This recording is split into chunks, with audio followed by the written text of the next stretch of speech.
नमस्कार। Famous stories of the world की राजपूत काल की श्रृंखला में आपका स्वागत है। इससे पहले वाले वीडियो के अंदर हमने अजयराज चौहान के बारे में देखा, जिन्होंने अजमेर की स्थापना की थी और एक अच्छे शासक के रूप में इतिहास में दर्ज हुए। अजयराज के पश्चात उसका पुत्र अर्णोराज चौहान राज्य की गद्दी पर बैठता है। अजयराज है, उसके बारे में जानकारी मिलती है कि उसने स्वयं राजगद्दी है उस पर अर्णोराज को बिठा दिया और स्वयं स्वर्ग प्राप्ति की लालसा में सांसारिक जीवन का परित्याग करके जंगल में या यूं के पुष्कर तीर्थ के जंगलों में रहने लगे और वहीं तपस्या करके अपना शेष जीवन उन्होंने बिताया था। ये जानकारी पृथ्वीराज विजय से प्राप्त होती है। खैर, उनके पुत्र अर्णोराज भी एक शक्तिशाली और महत्वाकांक्षी शासक हुए। उनके अभिलेखों में उनको महाराजा धीराज, परमेश्वर, परम भट्टारक आदि गौरवपूर्ण उपाधियों से सम्मानित किया गया है। वास्तव में विग्रहराज चतुर्थ और पृथ्वीराज तृतीय के दिनों में चौहान राज्य का जो सर्वोत्मुखी विकास हुआ था, हकीकत में उसका बीजारोपण तो अर्णोराज ने ही कर दिया था। उन्होंने कई विजय प्राप्त की, तो उनमें देखिए सबसे पहले तुर्कों पर विजय। अर्णोराज ने तुर्कों के ऊपर विजय प्राप्त की। अर्णोराज के गद्दी पर बैठने के कुछ समय पश्चात लाहौर और गजनी के यामिनी तुर्कों ने अजमेर पर आक्रमण कर दिया था। नगर के बाहर मैदान में भयंकर युद्ध हुआ, जिसमें तुर्क सेना बुरी तरीके से पराजित हो गई थी, लेकिन चौहानों ने फिर भी उनका पीछा नहीं छोड़ा।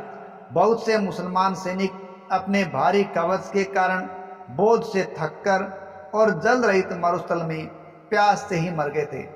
न जाने कितने ही राजस्थान के उड़ते हुए बालू का कण में दब गए और शेष उनके सड़ते हुए शवों को ग्रामीणों ने जला दिया था। मलेच्छों के रक्त से पृथ्वी अपवित्र और चिरकाल के लिए विभत्स हो गई थी। जिस स्थान पर चांडाल सेना मारी गई थी, वह स्थल शवों को खाने वाले जीवों के कोलाहल से एक रौद्र रूप में सामने आ रहा था। जिस स्थान पर युद्ध हुआ था, उस स्थान पर बाद में एक झील का निर्माण करवाया गया और उस झील का पानी है वो चंद्रावती नदी से प्राप्त किया गया।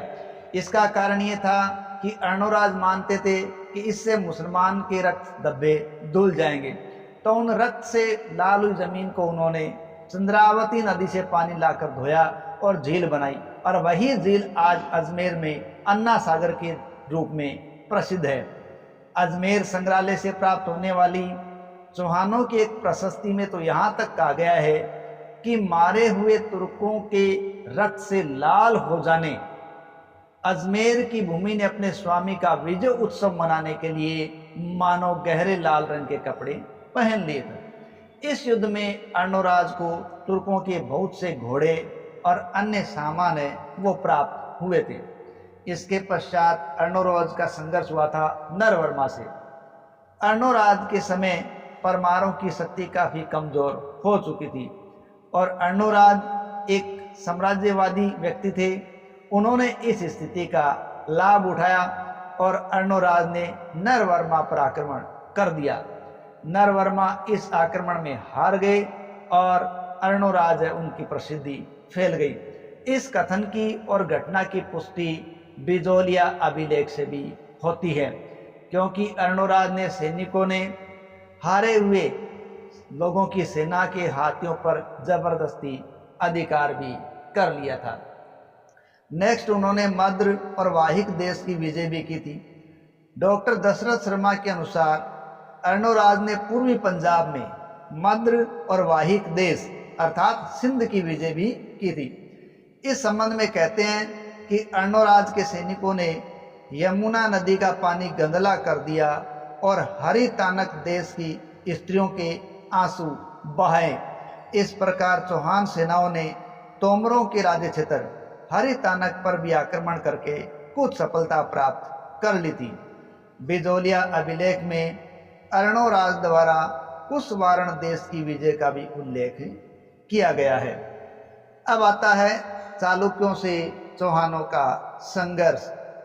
चालुक्य नरेश जयसिंह सिद्धराज बड़ा ही महत्वाकांक्षी था और ये अर्णोराज का ही समकालीन था। देखिए, अर्णोराज है वो अजयराज के पश्चात शासक बने थे और उन्होंने स्वेच्छा से राज्य सौंपा था। उस राज्य पर 1133 ईस्वी से 1155 ईस्वी तक शासन किया था। तो 1133 से 55 तक का जो शासन अर्णोराज का था, उन्हीं के समकालीन वे थे जयसिंह सिद्धराज। जयसिंह सिद्धराज ने थोड़े समय के लिए नागौर के साथ सांबर पर भी अधिकार कर लिया था। इन प्रदेशों को पुनः प्राप्त करने के लिए अर्णोराज ने जयसिंह पर आक्रमण कर दिया। जैन ग्रंथों से इस बात के बारे में जानकारी मिलती है कि इन दोनों के युद्ध में चालुक्य नरेश जयसिंह सिद्धराज को सफलता मिल गई और अर्णोराज को जयसिंह की अधीनता स्वीकार करनी पड़ी। लेकिन अंत में जयसिंह ने अर्णोराज के साथ अपनी पुत्री का विवाह कर दिया और अर्णोराज से मित्रता स्थापित कर ली। जयसिंह ने संभवतः तत्कालीन मालवा के कमजोर शासक यशोवर्मा के क्षेत्रों को प्राप्त करने और साथ ही साथ चौहान शासकों को शांत रखने की दृष्टि से उनके साथ वैवाहिक संबंध स्थापित किए होंगे, परंतु इस वैवाहिक संबंध के परिणाम दीर्घकाल तक अच्छे नहीं रहे, क्योंकि जयसिंह सिद्धराज की जब मृत्यु 1142 में हो गई तो उसके उत्तराधिकारी कुमारपाल से अर्णोराज का संघर्ष पुनः शुरू हो गया था। यानी चौहान चालुक्य संघर्ष आगे बढ़ा। कुमारपाल के शासक बनने के कुछ ही समय के पश्चात अर्णोराज ने उसके राज्य पर चढ़ाई कर दी और इसका उल्लेख हेमचंद्र सूरी की रचना द्वाश्रय काव्य में मिलता है। उसके टीकाकार अभय तिलक गणी ने लिखे कि अर्णोराज ने कुमारपाल को कमजोर समझकर उस पर आक्रमण कर दिया। प्रबंध चिंतामणि के अनुसार जयसिंह के गोद लिए हुए पुत्र चाहड़ भी अर्णोराज का साथ था। आबू के पास लड़े गए युद्ध में दोनों हार गए।